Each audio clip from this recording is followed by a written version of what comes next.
It is time for another episode of the Peak Signing Agents podcast, where you are going to learn how to become the best notary and signing agent you can possibly be with me, DVO Derek Van Otten. Thank you for tuning in. Thank you for watching. I don't know how long you've been watching or listening, because I am on YouTube and all podcast platforms. I don't know how long you've been watching or listening, but I just want to tell you really quick that I appreciate you. And it does mean a lot when people are tagging me in Facebook groups or forums, or talking about the podcast, or sharing it on their social media, where they say, hey, I learned this from Peak Signing Agents podcast with Derek and at Peak Signing. And I really appreciate that. I really do. And I don't know if anyone, will click on it or watch or listen to it, but when I see that, I mean, it means at least one person has. At least one person got value from what I'm saying, because I'm only trying to bring you the best value I can possibly bring, because I want you to be the best. I want you to provide value. And on this episode, I want to tell you, you've only got one shot sometimes to make it work. Sometimes you only get one shot. You don't always get multiple shots. Sometimes you do, but you for sure get one shot. And as the great Eminem says in his song, Lose Yourself, you only get one shot. Do not miss your chance. This opportunity comes once in a lifetime. Sometimes that's true. Sometimes you only get one shot, one opportunity, and you can't blow it. Because if you blow it, you just lost your chance. So what I'm talking about is when you finally get a job, you get hired to do a loan closing, to do a general notary work, but specifically talking about loan closings. You are working with a signing service, a title company, mortgage company, an attorney. You've been marketing, you've been telling them how great you are. They're giving you a shot now. And sometimes you only get one shot to do it perfect. You might get a second shot. If you blow it, if you make a mistake, a small mistake, and you fix it, and you take accountability for it, you say, oh my gosh, I never do that. I'm so sorry. I'm going to run out there right now. You have the documents. I'll run back, grab them from your office, run back to the client, get it done, and come right back with it. If you show urgency, you show remorse, you show that you're professional and you'll take care of it, you might get a second shot. I don't see why they wouldn't give you a second shot. But just think of every time you get one shot. Just think of that, though. Just keep that in mind. You've got one shot to make it work. So what do? You put your best foot. When I get a new client, I want to be the one that is the first closing with them. Sometimes I don't have a choice. It's not in my state, or it's not an area that I cover. It's too far away. So sometimes I cannot do it. But whenever I get a new client, I try. I'm hoping it's in my area and I can do it. I want to do it the first time to show them how good we are, that we communicate every step of the way. We don't miss signatures. We don't miss dates. We get everything done right. We fill out every blank line. We don't leave any blank lines. We fill everything in. We know how to execute the paperwork. That's why I like to do it, because I know I'm not going to make a mistake, because I'm confident in what I do. And you should be confident too. And if you're not confident, that means you have a lack of experience and or a lack of training. And you need to get efficient in one of those two, or possibly both. You might need more training and more practice, or both. But I always think of, when I get a new client or when I'm marketing, I only get one shot at this. That's how my mind thinks. My mind's thinking, I only got one shot at this. And I got to do it perfect. So I'm going to go and do my best job that I can. I'm going to do the best job. I'm going to go sit down with the client and just be smiling with them and I'm not going to rush them through the paperwork. I'm not just going to say, hey, just sign here. This is this page, so sign here. I'm giving them brief descriptions of what each page is. I just did a closing the other day. Yeah, 2 days ago from the time I'm recording. I did a closing 2 days ago at a title company not my client's title company. It was one of their sister companies. It was further away from them. And the real estate agent was there. And he was late, by the way. I was actually 20 minutes early, waiting. And he was about 20 minutes late. That's fine. He's the agent. I don't care about that. My job is to be on time. And I was there on time. And he said, "Hey, I'm gonna help kind of explain a couple things if that's okay." I'm like, "Sure, yeah, if you want, that's fine. Yeah, maybe I don't know what's going on, so yeah, feel free." So he kind of explains a couple pages, and then I go through and I'm starting going through my routine. And he says, "Whoa," he's like, "You know what you're talking about?" I said, "Yeah, of course." "Oh, when they told me they were just gonna have a notary come, I just thought they were just gonna say sign here. I didn't know you know about this paperwork." I'm like, "Of course, that's why they hired me. That's why they hired me to come do it." He goes, okay, great. Well, continue. Sorry. Keep going.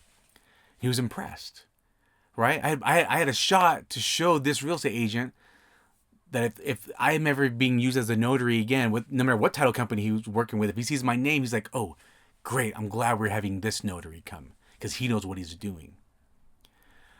Another story. I had another client. She said, "Hey, I need you to do me a favor.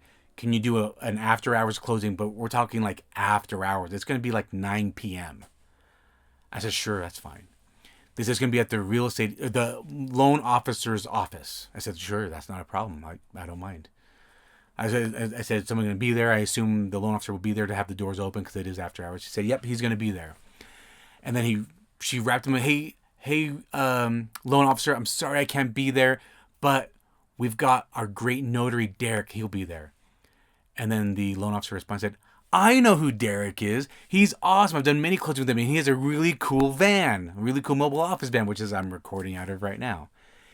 And I was like, "Oh yeah, I forgot this loan officer. I did a closing with one of his clients in the van because we had to meet at a bank, and we just didn't have anywhere to do this. So he said, 'Hey, I know a notary, and he has a van.'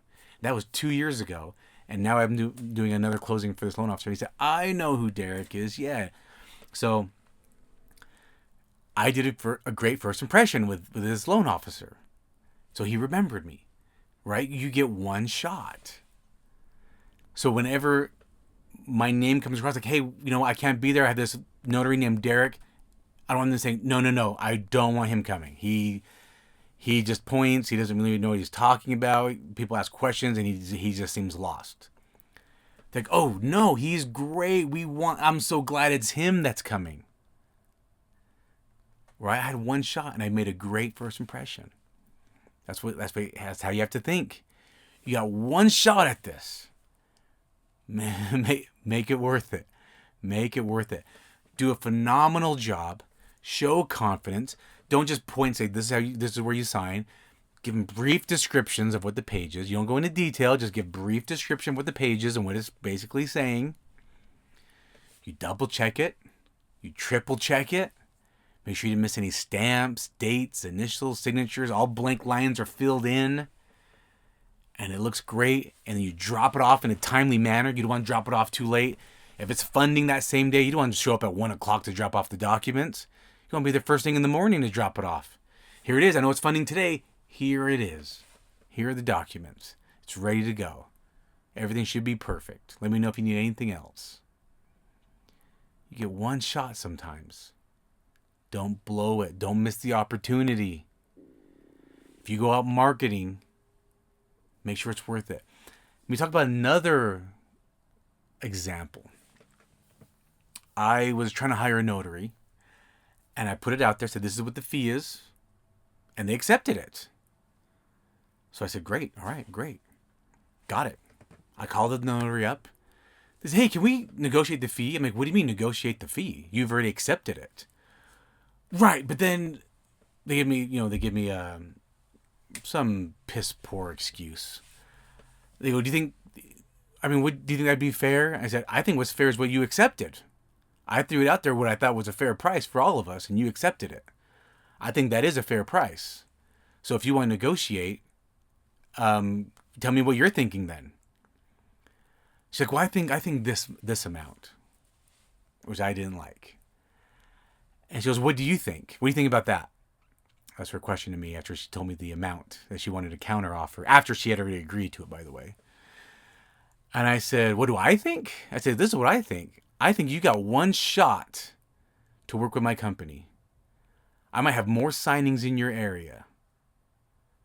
Am I going to be coming to you each time or someone else? I think you got one shot. That is what I said. I said you have one shot. Because I've been thinking about this, doing an episode about it. And I said, I think you've got one shot to prove to me that you're a great notary that I want to work with all the time. And then she said, well, I just think this would be a fair fee. I'm like, okay, don't worry about it. And I said, well, I'll just take you off. And I hung up. I didn't say goodbye. I hope you have a great day. I wasn't rude, by the way. I didn't say, you know what? I think you're crazy. And I hung up. No, I just said, I was very calm. I just said, well, I understand how you feel. All right, we'll just hire somebody else. Take care. And I hung up. And I'll never work with that notary now. I'll never work with that notary. I hired somebody else, and they did a great job. And I will be more than happy to work with that the newer notary that I hired. But she had one shot, and she was trying to think maybe it was fair. Maybe I don't know what the distance was, but maybe that would have been a fair price what she offered. But that's not what she agreed upon. She took the order as is. Think about interns that want to be working at a law office or work in media or something like that. Interns don't get paid, by the way. They work for free.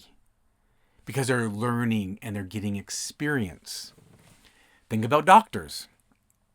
They go to school for years and then they do a residency where they don't get paid much. They're doing doctor type of work and they're assisting in doctor type of work and they're not getting paid what a doctor's worth because guess what? They're not a doctor yet.